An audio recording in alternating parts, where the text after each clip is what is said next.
warahmatullahi wabarakatuh.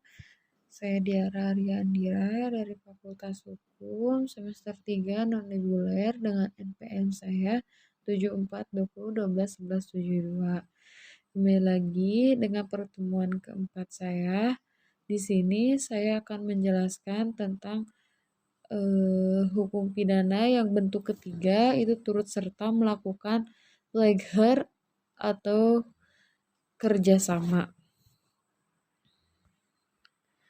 Di sini plagiar atau serta melakukan itu KUHP tidak memberikan definisi, tetapi MPT memberikan pengertian bahwa orang yang turut serta melakukan made plagiar ialah orang yang dengan sengaja turut berbuat atau turut mengerjakan terjadinya sesuatu.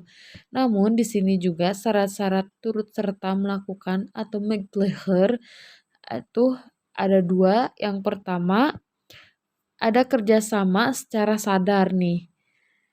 Bewusste samen working.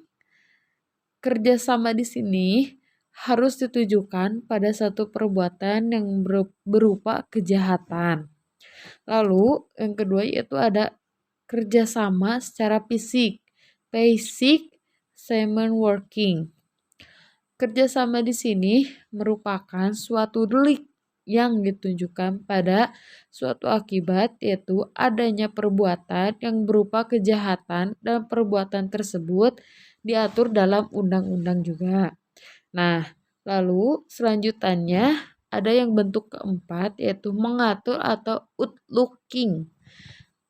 Mengatur atau outlooking itu yaitu orang yang menggerakkan orang lain untuk melakukan suatu tindak pidana dengan menggunakan sarana-sarana yang ditentukan oleh undang-undang.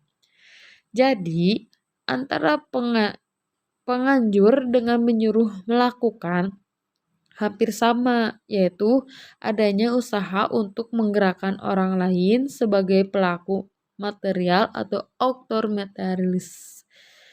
Nah, perbedaan di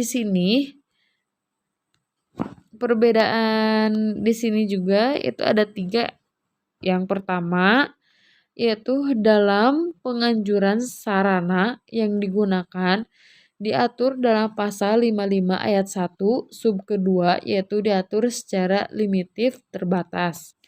Dalam pasal 55 ayat 1 yang sub kedua itu mereka yang dengan memberi atau menjanjikan sesuatu dengan menyalahgunakan kekuasaan atau martabat dengan kekerasan, ancaman, atau penyesatan atau dengan memberi kesempatan, sarana atau keterangan sengaja menganjurkan orang lain supaya melakukan perbuatan. Nah, menggerakkan ada di pasal ini ya, di sub kedua dalam pasal 55 ayat 1 ini, tapi sub kedua.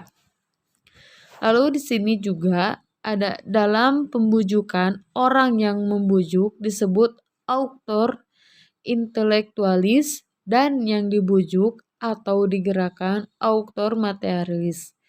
Lalu yang terakhir juga di sini ada pelaku material autor materialis dapat dimintai pertanggungjawaban secara hukum atau pidana karena melakukan perbuatan dengan sengaja. Dalam medefleghen terdapat paling sedikitnya ada 2 orang sebagai pelaku kejahatan ialah orang yang melakukan plegen dan orang yang turut melakukan medefleghen.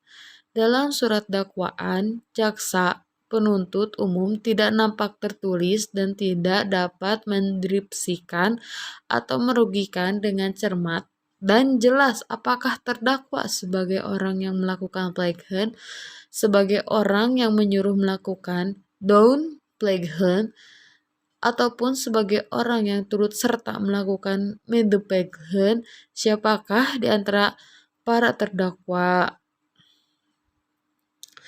Nah, dalam pembahasan pertemuan keempat ini mungkin cukup sampai di sini. Mohon maaf bila ada kata-kata yang mungkin tidak jelas atau tidak mengenakan. Mohon dimaafkan. Wassalamualaikum warahmatullahi wabarakatuh.